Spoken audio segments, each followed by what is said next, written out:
Hi, welcome to Write More Light. My name is Sarah. This is the Midwest Writing Center's web series on writing. Um, for those who have not watched much of this series, once a week we're going to have an interview with somebody doing something awesome in the arts, and once a week we have a tiny itty bitty little writing lesson. Today, you are very lucky to have um, both in one. At the end of the show, I'll give updates on the Midwest Writing Center, and then we will have a free write that you can take with you.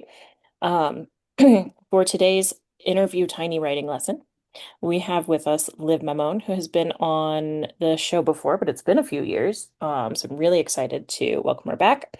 Liv Mammone is an editor and poet from Long Island. Her poetry has appeared with Button, Poetry Foundation, the Medical Journal of Australia. That's awesome. And a bajillion other places. In 2017, she competed for the Union Square Slam as the first disabled woman to be on the New York National Poetry Slam team. No big deal. Uh, she was also a finalist in the Capturing Fire National Poetry Slam in 2017. She's edited multiple books across genres, including the poetry collection they called her Goddess.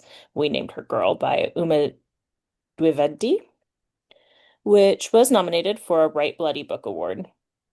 A Brooklyn Poets Fellow and Zoaglossa Fellow. She's currently an editor at Game Over Books. In 2022, hers was one of the top 10 most read poems at Split This Rock's poetry database. That is so goddamn cool.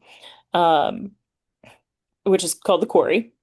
And she just had her debut full-length collection published. It's called Fire in the Waiting Room, and I hope she'll hold up a copy so you can see it because I'm not near my copy. Um, Thank you for hanging out today with me, Liv, and for telling us about the Golden Shovel because I have never written one.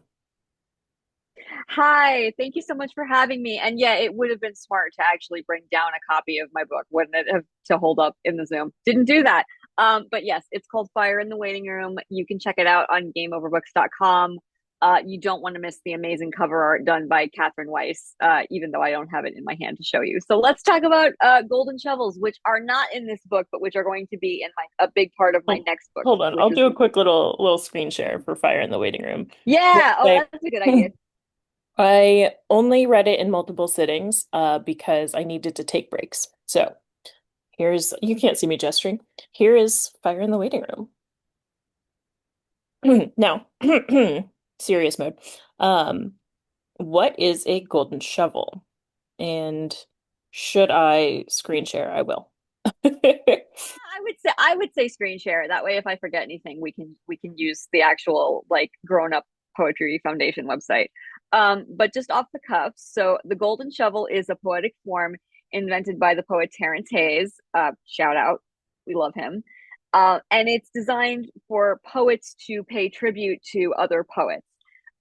So the golden shovel was initially invented by Hayes to pay homage to the poet Gwendolyn Brooks. And I almost said Louise Brooks. No, Louise Brooks is a silent movie actress, different part of my brain. So the way that the golden shovel works is you take a line from another poem and then you use each word in that line as the end word of each of your lines. So initially, Terrance Hayes began it using lines from Gwendolyn Brooks's poem "We Real Cool," um, and then I think the reason it's called a golden shovel is because the golden shovel is the name of the bar in the Gwendolyn Brooks poem. I think. So yeah, Terrance Hayes invented this and has written a number of them. I actually heard recently that it is only a golden shovel if you use a Gwendolyn Brooks line. I don't quote me on that because I've never heard that before, except in this. And I don't even remember where I heard it, but that was something that somebody said. I have not actually written proper golden shovel with a line from Gwendolyn Brooks. So I was hoping to do that before we recorded. It just didn't happen over the weekend, so I do still have to do that. But yeah, it's very simple. You just take a line of poetry and then you use each of the words in that line to be the end word in each of your lines. So it's very simple. And you can do this with as many stanzas of a poem as you choose. There are multi-stanza golden shovels. I've never gotten beyond one line. I've never done like a long one where I've used more than one line. But if you are feeling ambitious, you should. Sarah, do you want to read a golden shovel for us, maybe, and get, or do you want me to do it? You're laughing. You're like, You can't hear me. I was thinking I'm gonna reshare and we can there we go. Okay. And we will have Gwendolyn read her poem for us. great.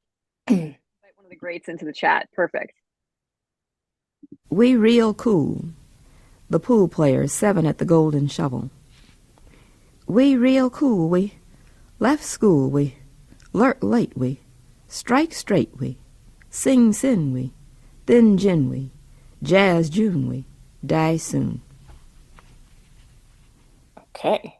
That's we real cool. I don't think we have Hayes reading his poem. Of course not. Um, I could take this one, or we can do a stanza and a stanza maybe, because there are sections here. There's 1981 and then there's 1991 in Hayes's poem. So we could take yeah, yeah. a section each maybe. Yeah, Um, you do 81. Lick. Okay, great. The Golden Shovel by Terrance Hayes after Gwendolyn Brooks. 1. 1981. When I am so small, Dad's sock covers my arm. We cruise at twilight until we find the place the real men lean, bloodshot and translucent with cool. His smile is gold-plated incantation as we drift by women on bar stools with nothing left in them but approachlessness. This is a school I do not know yet, but the cue sticks mean we are rubbed by light smooth as wood, the lurk of smoke thinned to song. We won't be out late. Standing in the middle of the street last night, we watched the moonlit lawns and a neighbor strike his son in the face. A shadow knocked straight. Dad promised to leave me everything. The shovel we used to bury the dog, the words he loved to sing, his rusted pistol, his squeaky Bible, his sin. The boy's sneakers were light on the road. We watched him run to us looking wounded and thin. He'd been caught lying or drinking his father's gin. He'd been defending his ma, trying to be a man. We stood in the road, and my father talked about jazz, how sometimes a tune is born of outrage. By June, the boy would be locked upstate. That night, we got down on our knees in my room. If I should die before I wake, Dad said to me, it will be too soon. 2. 1991. Into the tented city we go, weakened, weakened by the fire's ethereal afterglow, born lost and cooler than a heartache. What we know is what we know, the left hand severed and schooled by cleverness, a plate of weekdays cooking, the hours lurking in the afterglow, a late night chant. Into the city we go. Close your eyes and strike a blow.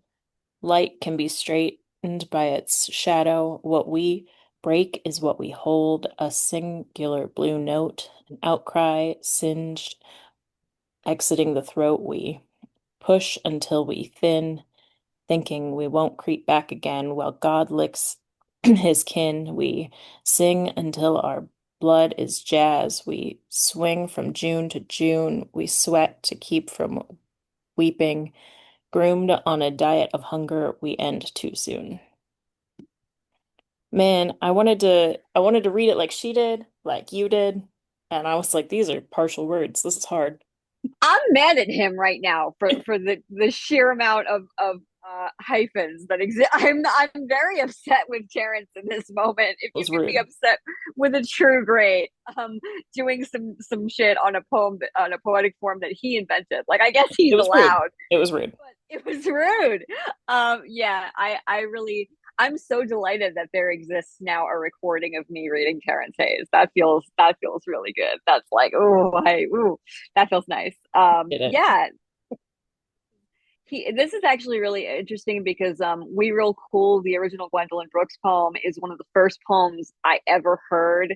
And then Terrance Hayes' book Wind in a Box, which I think that's pre Golden Shovel. I think that's one of his earlier books, was like the first book of poetry I ever studied. Like I opened a book of poetry and was like, okay, what is going on? Like what makes it a book of poems? What makes it not like every poem that you've written over a certain amount of time kind of smushed together in like one thing.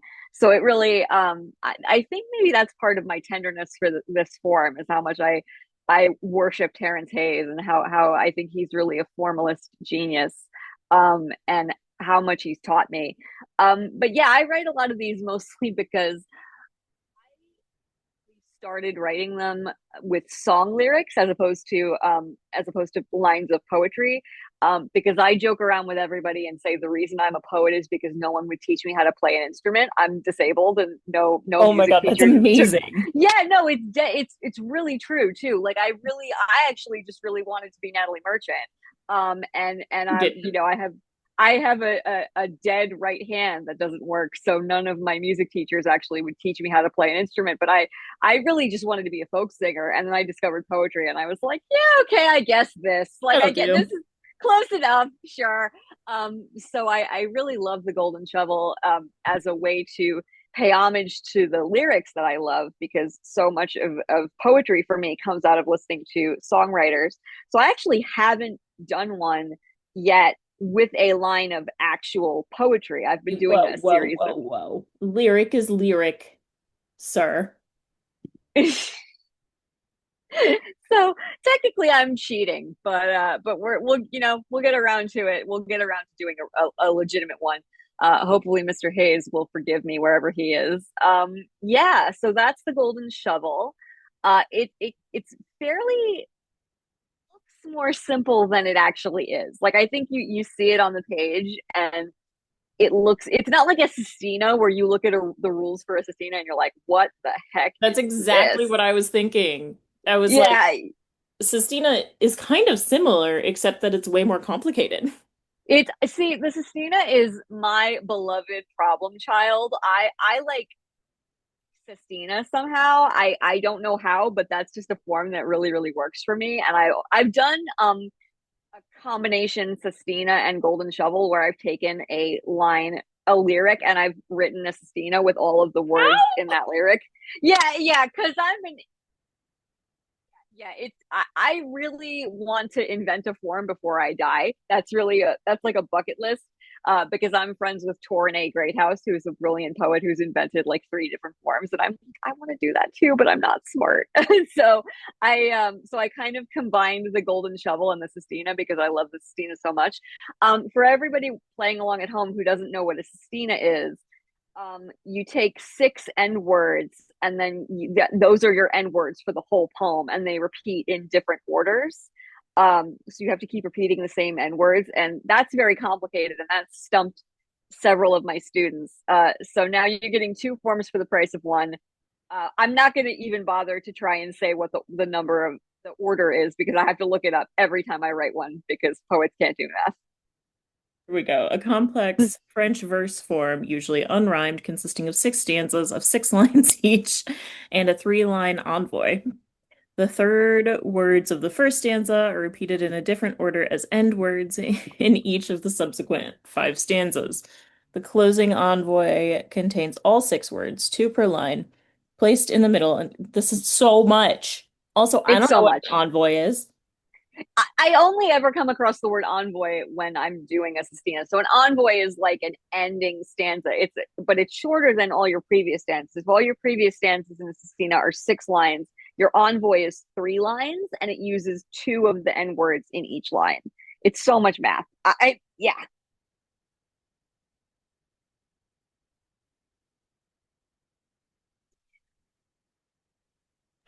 Okay, so we'll say golden shovel. We know we've got the definition of golden shovel. We see in theory its similarities with the Sestina.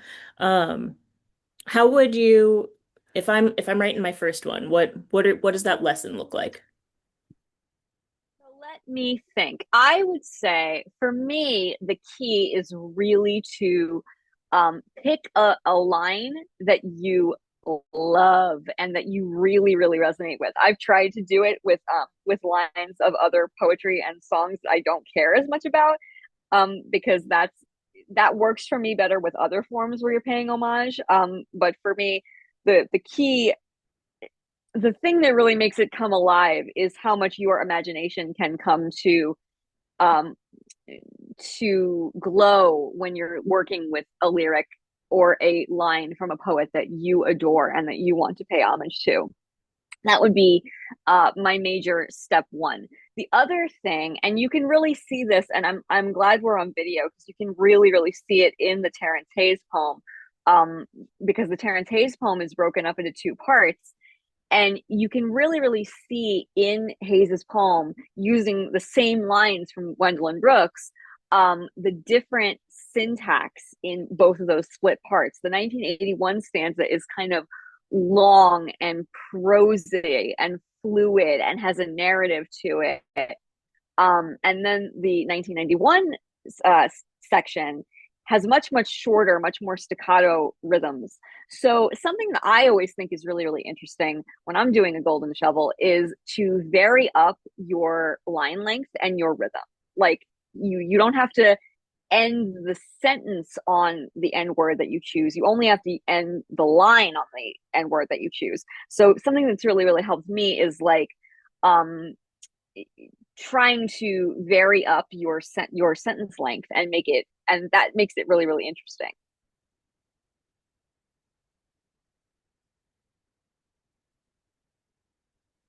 You mentioned, and it seemed like a good idea to show them side by side. Yeah, What's going on it's a good here? idea. Um, but varying sentence and line length, is that what you said? Yeah, definitely. Whatever feels comfortable for you. And I mean, I'm kind of a narrative poet by nature. I love a poem that tells a story. And I find that working in this form is really, really excellent for if you want to kind of render a scene or you want to tell a story. This form kind of really, really makes it sing, and you can see that in the Terrance Hayes poem as well. That first section, where the speaker is talking about this experience that they have with their father, whether or not that experience is real and really happened, which I think is kind of not relevant in poetry terribly. It's kind of um it's kind of like pouring water into a vessel, right? Using that form for me, it kind of allows me to get to thoughts that I wouldn't necessarily have had using these words that I'm so fond of from another writer, to kind of give the idea someplace to go, and like seeing where my thoughts will take me as I use these words um, to get at what I'm thinking about. The other thing that I would mention is I tend to write out the line that I'm choosing, and then justify it to the right, and then so that all the words are at of your page, whether I'm like handwriting it or I'm typing it, That like and then messed up my whole brain, but I get it. So you they're get what I they're mean. in a Yeah. line if they're they're in a they're in a line. You can see them in a vertical line, and then that way you can kind of like write around them, as opposed to like having to remember getting to the end of the line I have to use this word. Like you can kind of see the ending on the page already as you're kind of working around it. I do that with the Stina also. I will take my end words and I'll put them in the order that they need to be that's in such a for good each cheat stanza, code.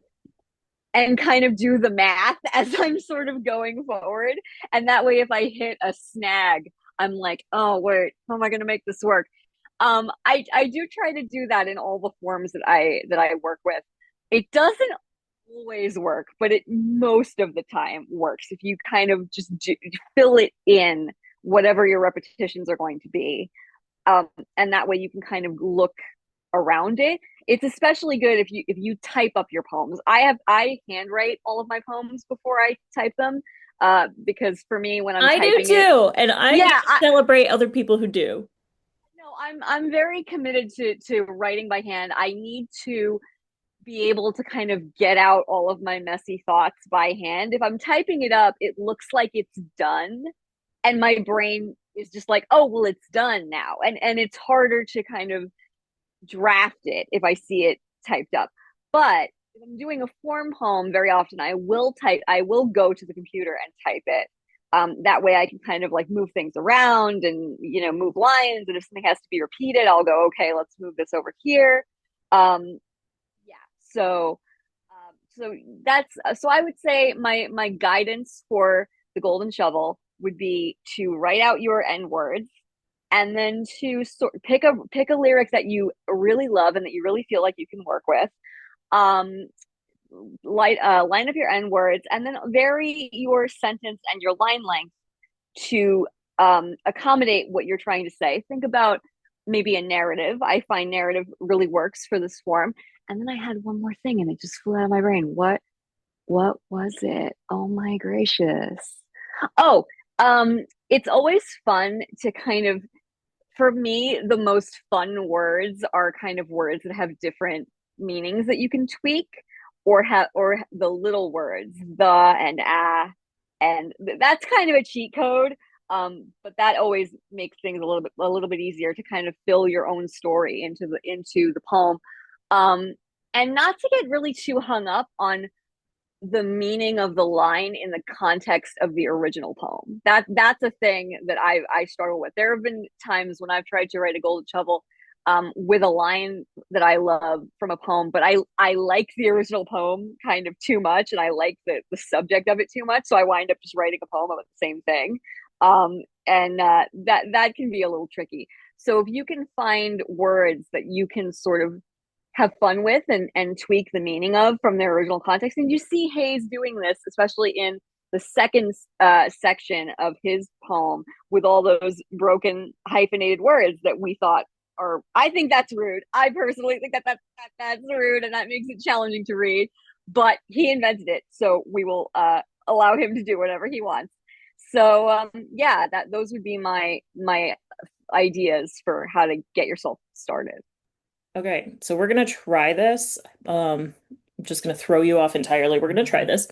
And I was like, okay, well, we have to do this with like a poet that's online and neutral, and I can't just like choose somebody I like. And then I was like, heh, what if we torture Liv? So we're going to take um your Poetry Foundation poem, Advice to the Able-Bodied Poet Entering the Disability Poetics Workshop.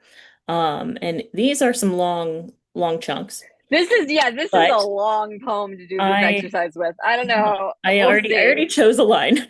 Okay, cool. Here, this is the line I chose, and we're gonna include the six in it. Um, Here we go. That's cool. That doesn't make it nifty. I like that. Golly, I don't like. Okay, so we're gonna write a line. Um, do I know how to use? Okay, Yeah, there you go. here's what we're going to do. This is a really good like one line. I Appreciate feel that. like Thank there's just you. so much you can do with these words, right? I didn't, yeah.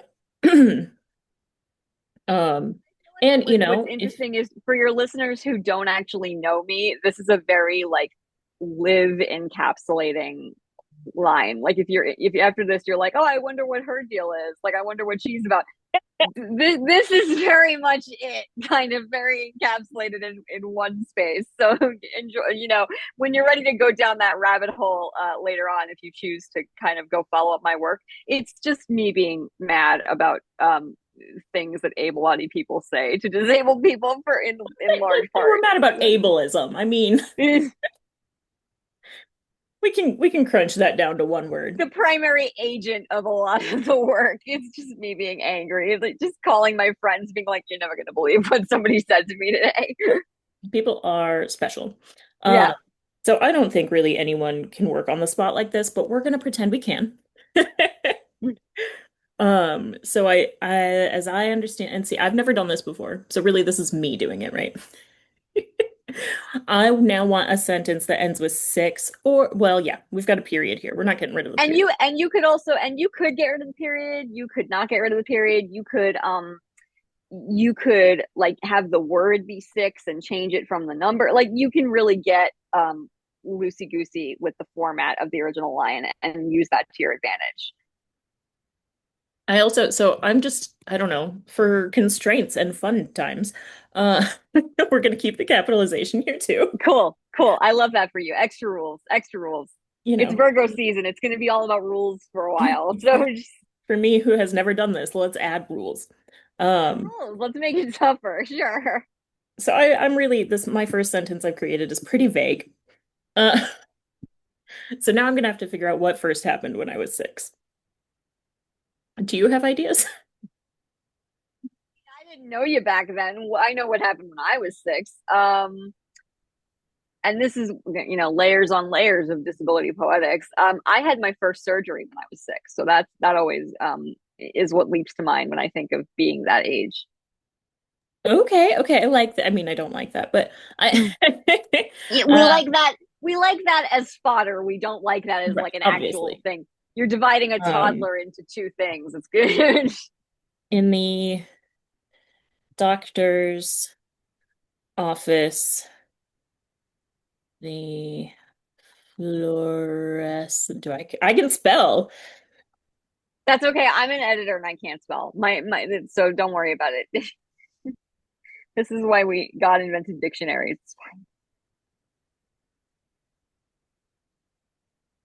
Oh,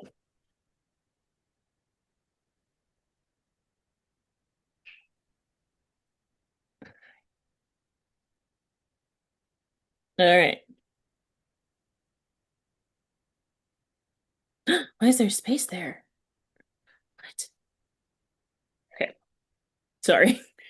The other thing I kind of like to do when I do type these out on the computer is I kind of like to go until I hit the margin of the page and then see kind of like, okay, what was like the idea that I was getting at in this line and how can I kind of chunk it down?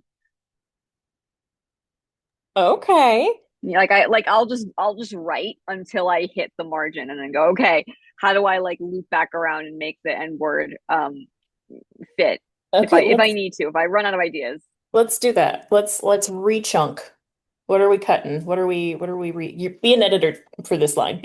Yeah, for this line, yeah, I would normally say don't edit as you go, but sometimes it's fun. So you actually have two thes in your second line, so you could very easily lineate it, um, kind of maybe work it so that the half of that is on your next line because your next end word is the.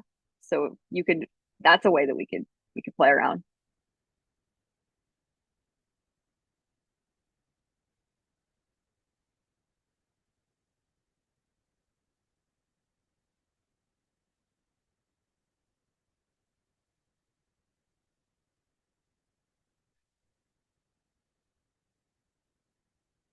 I just did not realize how much space words take up, I guess. For sure. And then the fun thing is it changes when you change the font and stuff, and you have to be really uh one of the obnoxious things about my new work. I read all my new work on my phone that isn't in the book when I go to readings, and obviously the integrity of the lines doesn't stay because I've typed it out on 8.5 by 11 screen, and then it kind of has to squish to be put in the phone, and so I have to really be careful when I read them at readings on my phone because all the lines change, and obviously that changes the way that you read the poem. Well, so clearly my idea here was like when you maybe don't understand all of the nuance of surgery, right? I know that my body is getting cut open. Um, and I guess I'm not supposed to be scared, but everybody else seems scared. Yeah, I'll tell you a secret. That's really what it boils down to. As somebody who's had 12 of them, what it really boils down to is, yeah, we're going to divide you into two things now. And it's terrifying regardless of how often you've done it. If you think about it too hard, your brain will explode. So Yeah. Or even like, here's an idea, Sarah. Your next two N words are the words. What if that was your line? Like, what if that was it? You just kind of move on to another line with disability.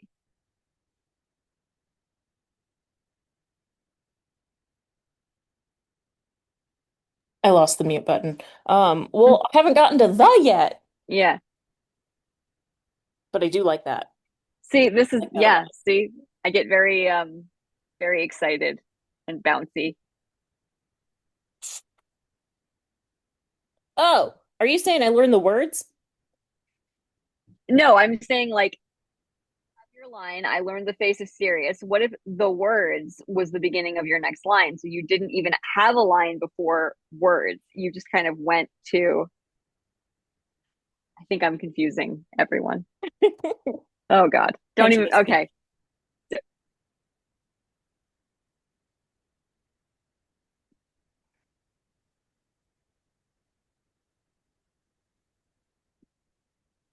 But it could be I learned the.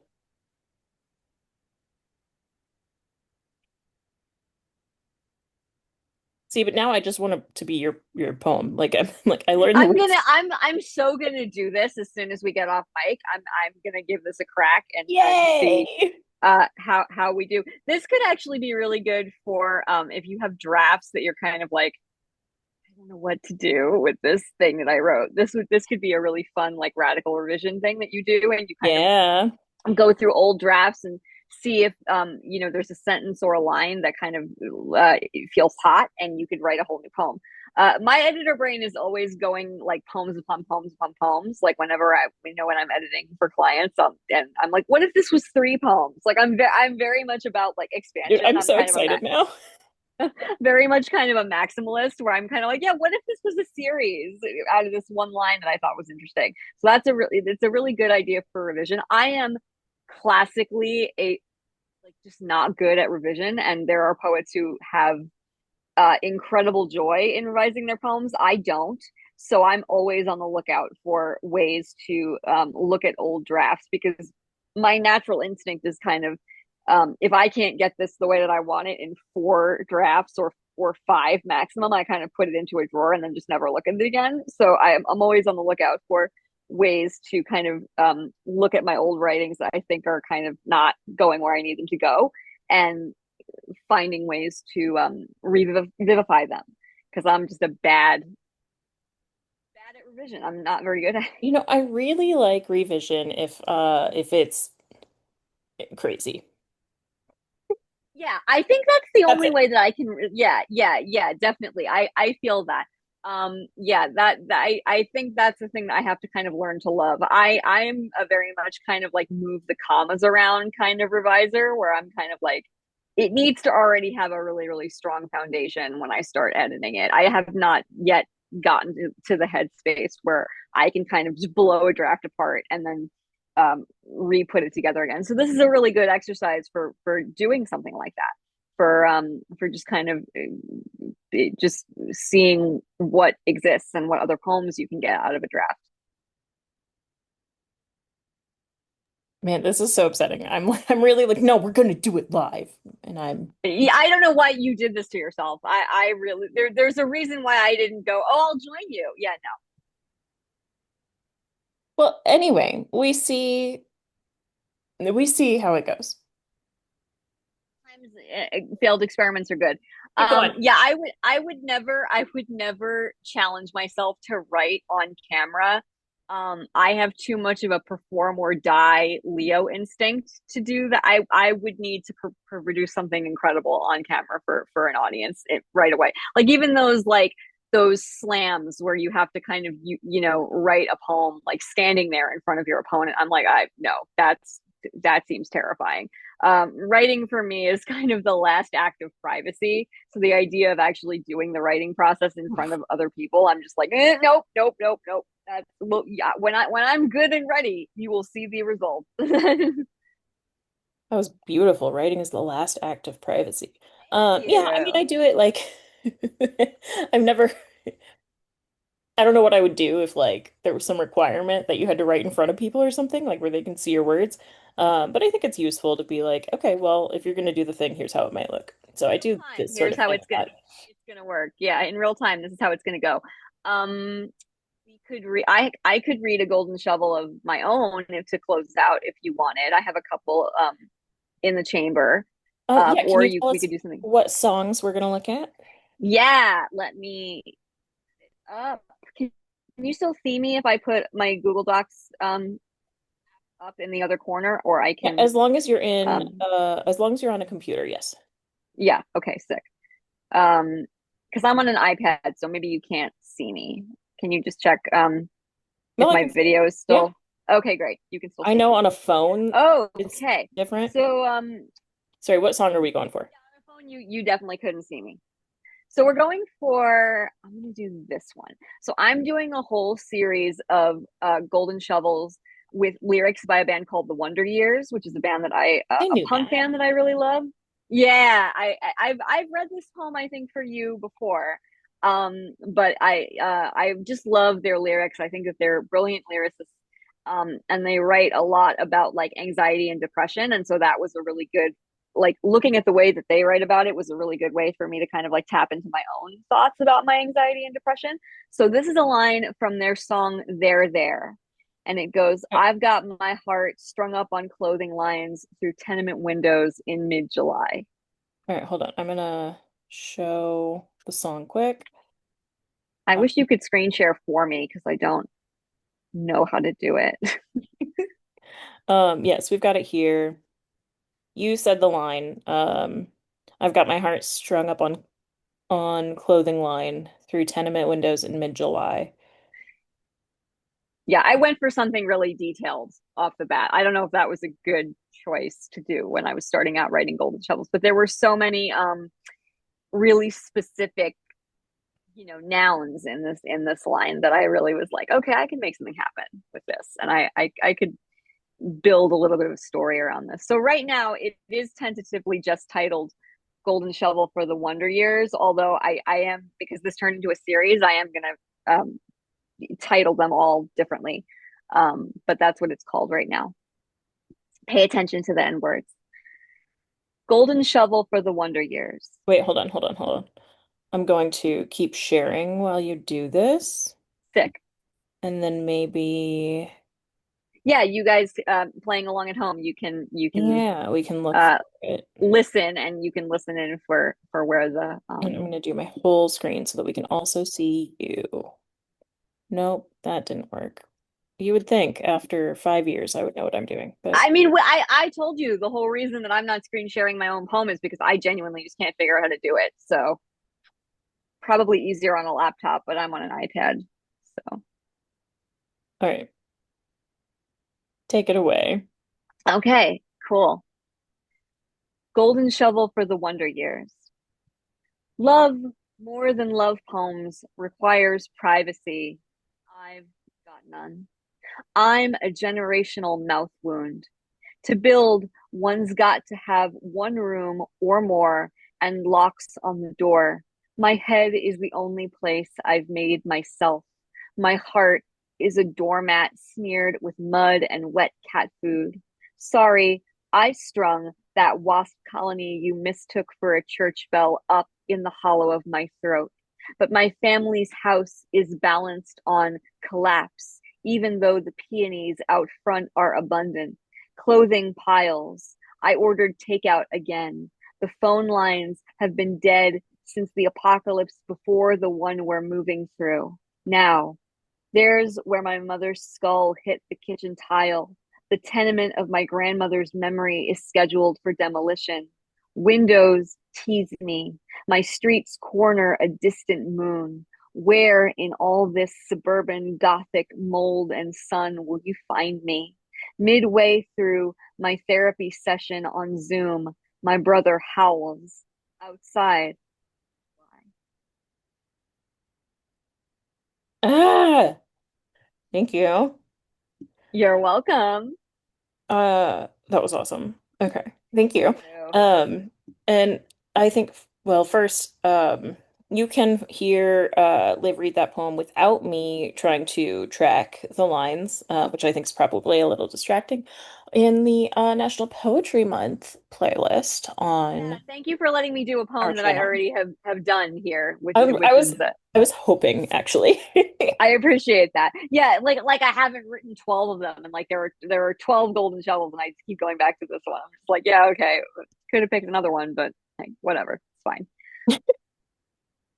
Um, no, no, that's really useful. So then, I want to say, because I think it's important to remind people that, like, while we may be working within constraints, we may be saying, okay, I'm going to do this homage to this person, this poem that I really, really love, and using these constraints is important, whatever.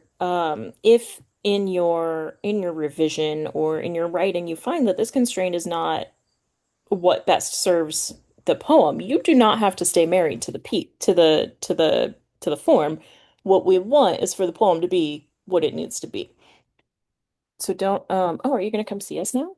Hi. Um, Sweetie, oh, what a Grinchy. sweetie pie. Hey Grinchy.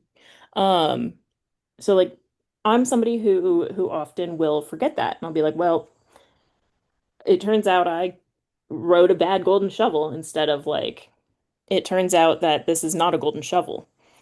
So, never feel like you need to follow anything exactly. And if you are writing this can be really frustrating. I know a lot of people who will write prose blocks that start and end in very specific places, and then in formatting for publication, people will like not pay attention to the line breaks because they'll think this is a prose block, right? What I'm saying here is it's also okay to do a golden shovel that doesn't quite look like like how you're imagining a poem should look, left aligned and 8 words long or whatever. That would actually be really interesting. Like if you start a formal poem, and then as you go through revisions, you just explode it. Like that actually sounds like a really, really interesting idea. And I really actually this is an opportunity for me to tell your listeners, if you do one of these and you want to show it to me, that would be cool. Sarah is going to talk about my website, livmammonepoems.com, and you can reach out to me through there if you do one of these and if you want to show it to me, even if it's like a half done one. There are a lot of half done form poems that exist in my life where I've three stanzas into a sestina or a villanelle, and I'm just like, all right, well that was an exercise. We'll come back to that later. But yeah, if you want to show me if you do any of the forms that we've talked about here and you want to be like, hey, that would be cool. Yeah, I would love that. So yeah, be nifty. And if you just want to even, reach out to talk about writing, that is also a thing that I'm available to do. Yeah, I will say I met Liv in a class online, and how do I say this? You're just really chill about me blowing up your inbox. So um I am extremely chill about my inboxes being blown up. It's true. I'm gonna say the same thing that I say on the website though.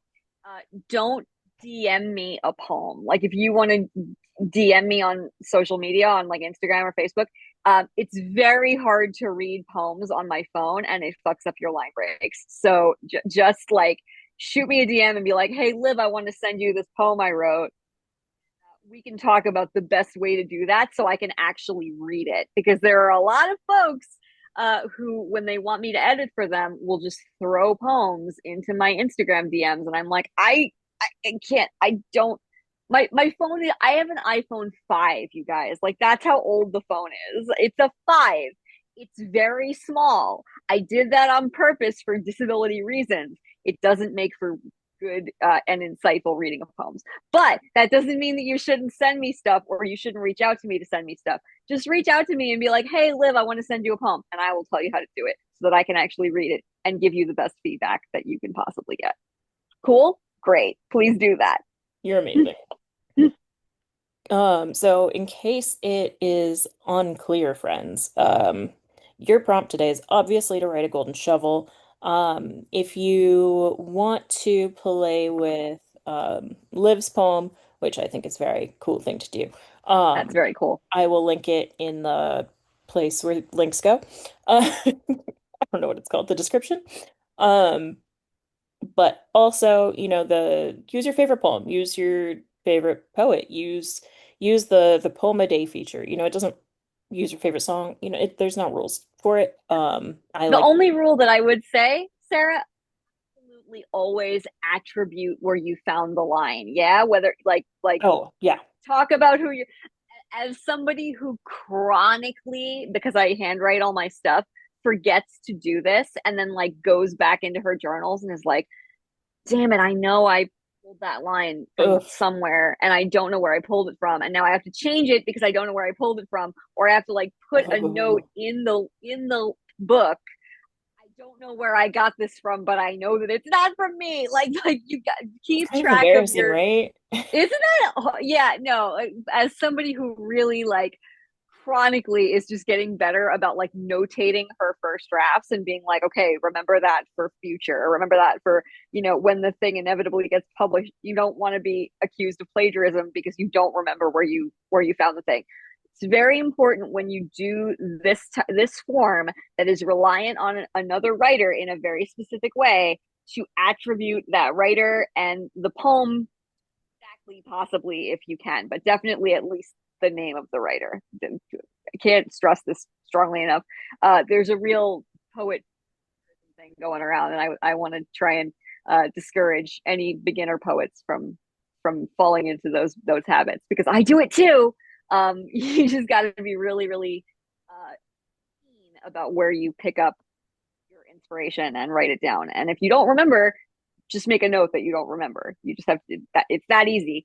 And that way it doesn't look like you're stealing from people willy nilly. Yeah, that's really good advice. Mm. I have that sometimes, like I'll just be somewhere and I'll write something down, and most of the time now it's got an attribute, right? And maybe it's just like something someone said. Like I wrote down in our chat here, writing is the last act of privacy. Um, because I think that was really, really beautiful sentence. Um, Thank you.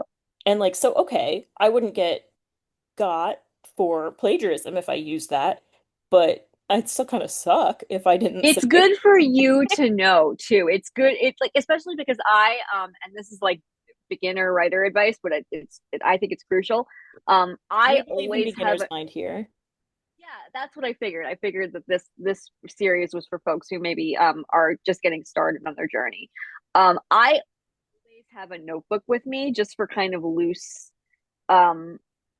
maybe you hear something, or maybe you're on the train and you just think of a thing, and like, and now we have our phones and you can do it, you can do it in whatever way feels comfortable for you. I like to do it handwritten, because you think you're going to remember that stuff for when you get home and you get in front of your computer. You're not, the kind of little things that filter through your mind every day, and those things are especially difficult to attribute when you're kind of going through your notes, looking for things to write later on. So whenever I like, if I'm like reading another book, say, and I'm like, oh, that line is really good, I could use that as a ghost line, or I could build a golden shovel out of that, or I could respond to that. You have to just write down where you got it if you can, because you're gonna forget, and it's gonna cause trouble for you if the poem takes a kind of public shape. You don't want to be caught out, Hold and on. it's nice. What's a ghost line? Oh, a ghost line. That's a phrase that I picked up from the poet Rachel McKibbins. I don't know if she invented it. But again, attribution. That's just where I picked it up. A ghost line is kind of a line that you just sort of use to get yourself going. Like if you're looking to sit down and write something, and you just kind of are confronting the blank page, which is the thing that I am terrified of. I have a lot of anxiety around like, Oh yeah. oh, just That's we're getting started, you I know. don't think that's why I don't use a computer to write, but it sure helps. Blinking cursor is really Mm. yeah, that's really scary, right? That's also the reason why I never write in red pen, because I think the red pen is psychologically damaging Yeah. Oh from man. so many years of getting it on your commentary at Uh-huh. school. So a ghost line is basically any line. If you see a line of poetry, or a line from something else that you kind of are like, oh, that's interesting. I could, and you maybe use it to like do a free write, or you want to respond to it, or you could reference it very directly, like in the Golden Shovel. That's a ghost line. Sort of anything to sort of get you jumping, get that electric spark happening in your brain. That's uh, beautiful. That's yes, I needed that. I needed that. When I was in,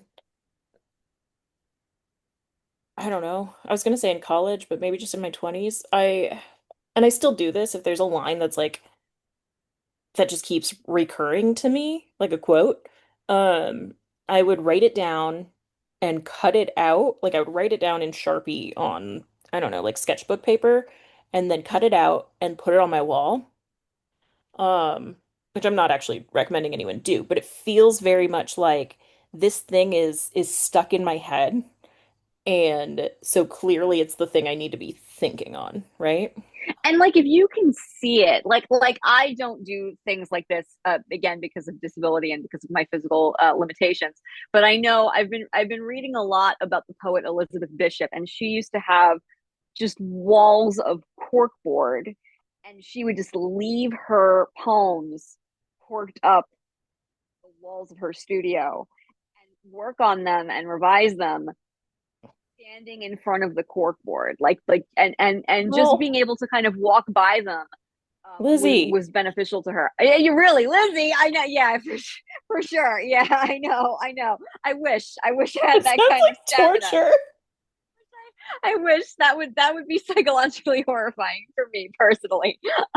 But that is the thing that she found helpful, or even a lot of the advice that you get when you're organizing your first manuscript, because a lot of poets, when they organize their first manuscript, me included, have big issues with like, how do I order it? How do I put it together? As an editor, that's a question that I get a lot, and so a lot of what you'll get suggested to do is to kind of put all your poems Yeah. out on the corkboard, or put all your poems out on the floor. I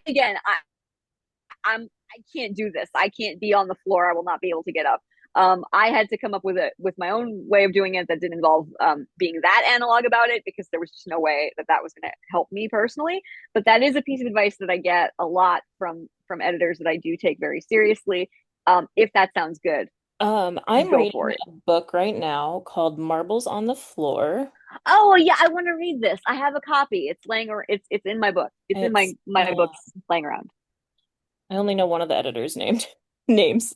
So it's a bunch of essays on ordering your manuscript.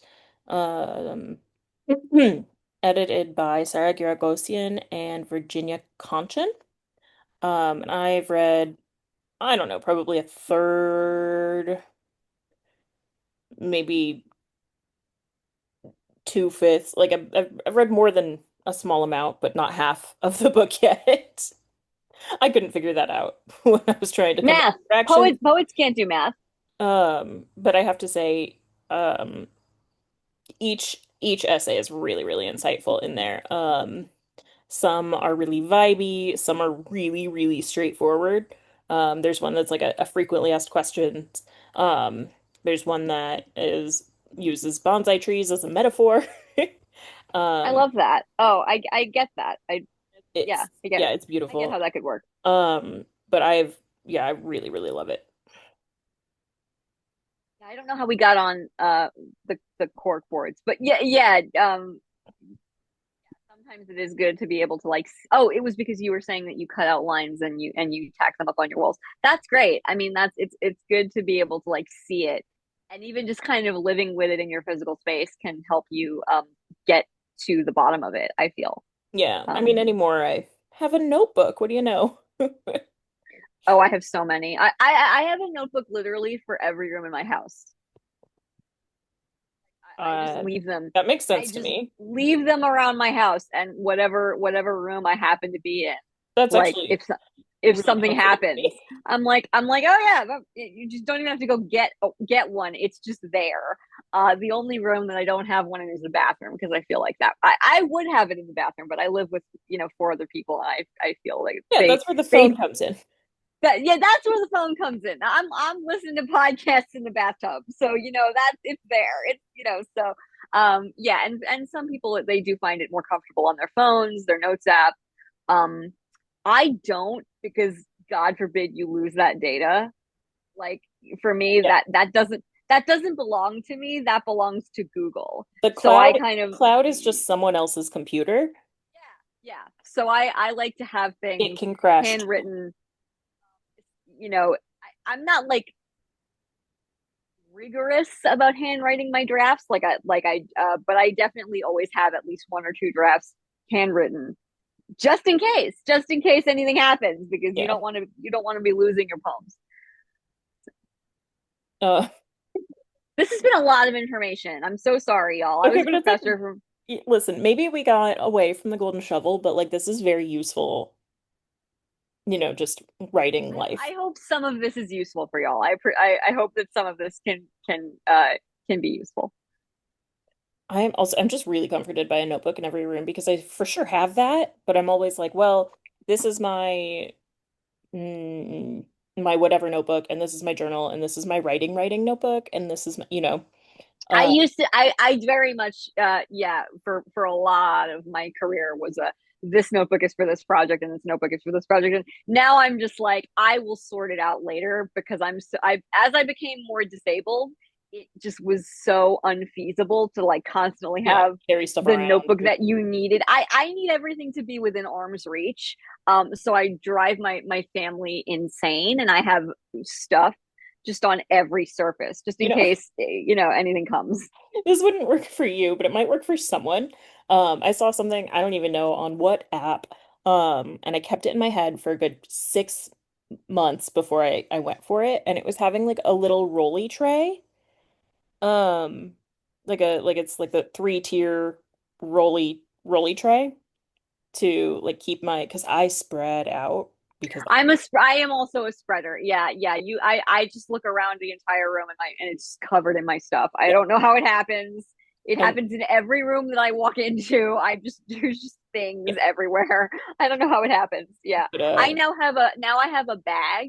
Now I have like a mhm. Live bag. And so whatever room I happen to be in, I have actually I can show it to you because we're on video right now. This is Yay. the Live bag, and this is full of every project I might conceivably be working on at any given time. So there's like two journals in there. There's a couple of different books of poetry in there for the various things I'm working on. My iPad usually goes in there. I just have a bag, because otherwise it's just on whatever surface I happen to be near at any given time. That makes And sense. my You've got poor a mother, tablet. who's trying to keep the house neat, is like, why are you like that? I'm like, I don't know. I don't know. I'm You know so what? You know sorry. what? Probably because of you, okay? Yeah, exactly. It's like at the end of the day, we can just blame our parents for a lot of our bad habits. We. I'm now like kind of envious that you have a tablet because I'm like I could never carry my computer around. Like that wouldn't. I need it. I hardly ever work on my computer ever. I Well, it's not really portable. it's Like not even if portable. it's a laptop, it's not portable like that. It's not, and like I could get a Chromebook, but again, the cloud is just somebody else's computer that you're putting your stuff on. I just keep buying storage space from Google because I just refuse to delete anything ever. But yeah, I have like a good laptop. I have like a gamer, like a good solid laptop, because I was doing video for a while, so you need a lot of Hmm. space to have. You need like a big laptop. So obviously that's not conducive for writing and for editing. And especially, again, being disabled, I was just doing it on the couch for a lot of years. I'm not doing it anymore, but like when I was in deep pain, I was just doing it on my couch. And again, I have an iPhone 5. It's not conducive to do anything on that phone. Okay, So the I love it. iPad was like a good happy medium where I could kind of carry my whole library with me, and work on whatever project I needed to work on, um while also just being horizontal. No, for sure, for sure. I also am thinking most of my life I've had a notebook that will fit in a pocket. Oh yeah, for sure, always. I don't currently, but okay, listen, I'm really glad fanny packs are back. Yeah, they're back in. When did that happen? I feel Well, they very have a old. new name. They're called like waist purses or something. Oh, give me I'm a not joking. It's break. something like that. Give me Um, a break. but and I don't find them visually appealing. I don't know why anyone wants them, except that I love them. They're very convenient. Yeah, I definitely always have a notebook small enough to fit in my purse. Again, your phone could really fulfill that function, but I prefer to do things handwritten. I'm not a phone guy. Um, so We got way we're in the weeds. Yeah, this is what happens when Sarah and I get together. We compensate for not having seen each other for a while, and you all we make it all of your problem. listen, I do think, I mean, maybe we, maybe we, maybe I learn how to be a really good editor, of video, and we cut this into like general writing advice. Yeah, there's a way to do that for YouTube, right? You put Yeah, little but I'm not going headings. to. Yeah. I know how to, that's the editing I know how to do. I know how to cut a video. Okay, so we will be having Liv back to talk about the guzzle. Yeah. For half of the conversation that we had on the phone about the golden shovel, I actually, for some reason, thought that we were talking about the guzzle. So I will be back to talk about the guzzle, another form that I like a lot, but We very will different. also have her, we're just gonna have the autumn of Liv. We'll talk about her book, Fire in the Waiting Room. And maybe I'll think of three more reasons to have her. Uh Hell, I'll come back. You know me. You call me and I'm up to do whatever you need. So if your listeners may get really sick of me, but yeah, totally if they're welcome to still hanging come out with me. totally welcome to come back at any point to talk about any of the things. Yeah. Cool. Yeah, so please set yourself a timer, 5, 10 minutes, whatever you can spare, and try to find yourself a golden shovel to start with. I'm going to just say goodbye to y'all, friends and family. Thanks so much, Liv, for hanging out today. And as always, please write more light into your life.